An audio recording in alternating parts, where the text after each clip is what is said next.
So as we're going to have Komachi modelling in the studio on Monday as a stained glass artist and a violin maker, and also probably as a potter, I'm going to make this quite a short presentation. I'm going to work from some photographs of the great Graham Martin, a younger version of Graham when he was doing some modelling as a builder, a worker of some description. And I thought, because we worked last week with colour shapes first and then introduced definition, tone and so on, using charcoal as a second stage, and that meant that there are a number of really terrific drawings of the violin workshop and the stained glass workshop that you have as backgrounds and settings. It would be good to take the same sort of approach with these figure studies. So this time I'm going to work on white paper, and I'll just put down some colour shapes. So Graham was being a topless builder.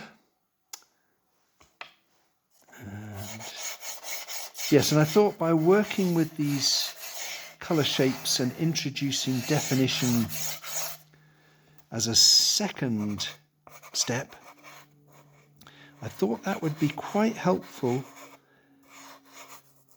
with the whole business of drawing attention to, for example, hands. I mean, this might overlap a little bit with our project that we had last term on working hands, because if I lay down some colour shapes first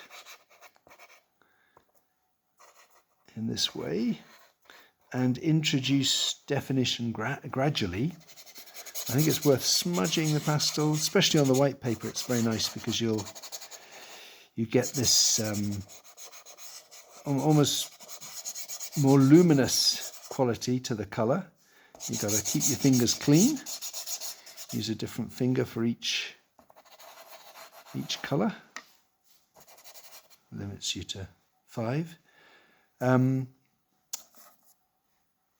Yes, by laying down the colour and gradually adding the definition, I can actually go through a process of selectively defining. So, for example, if I particularly want to draw attention to what Graham's doing with his hands, or if I want to make the most of the angle of the head, so that what I draw of his head shows really what he's looking at, and the the importance of that focus for him.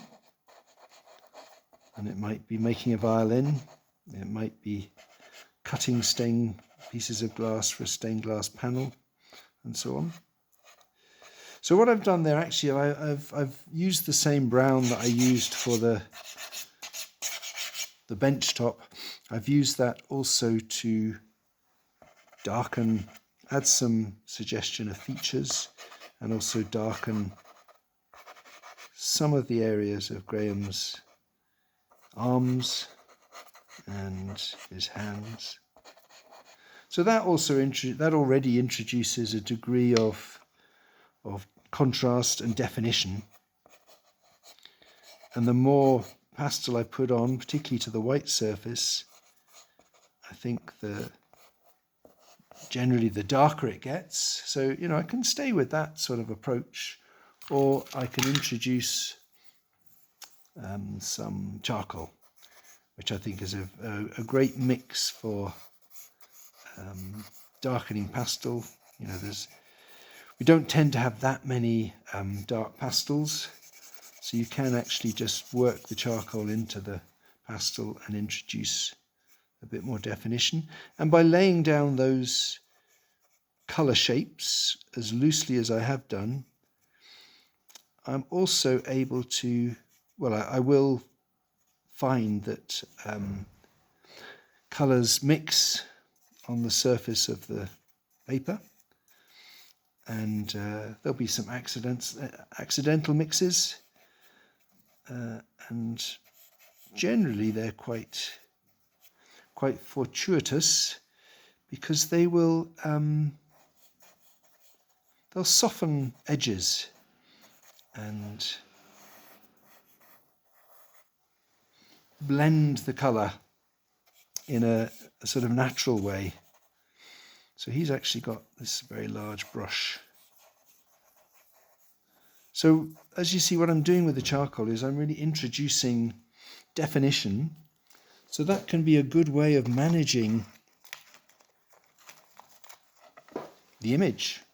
As I say, what do I want people to look at? I'll just try a little bit more kind of warm light.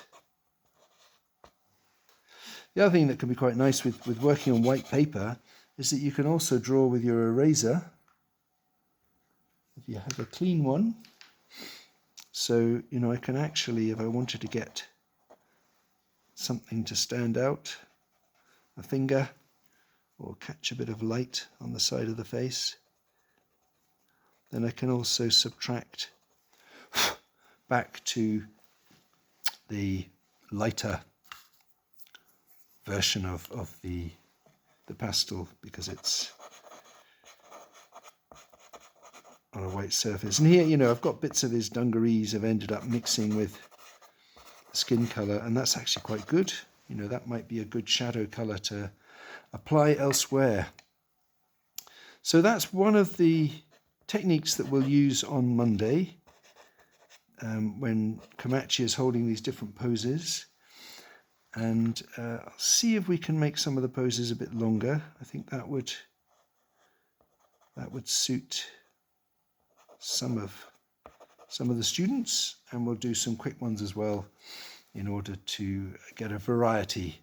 And if you have any ideas of poses you'd like Komachi to adopt, if you've thought of some other workshop scenarios that you'd like to work with, as I've said, we'll probably have a potter or two, and a stained glass artist, and a violin maker. And so in my picture, Graham bizarrely was painting a loom, but I could change this into something more relevant and, you know, put some tools on the table and so on.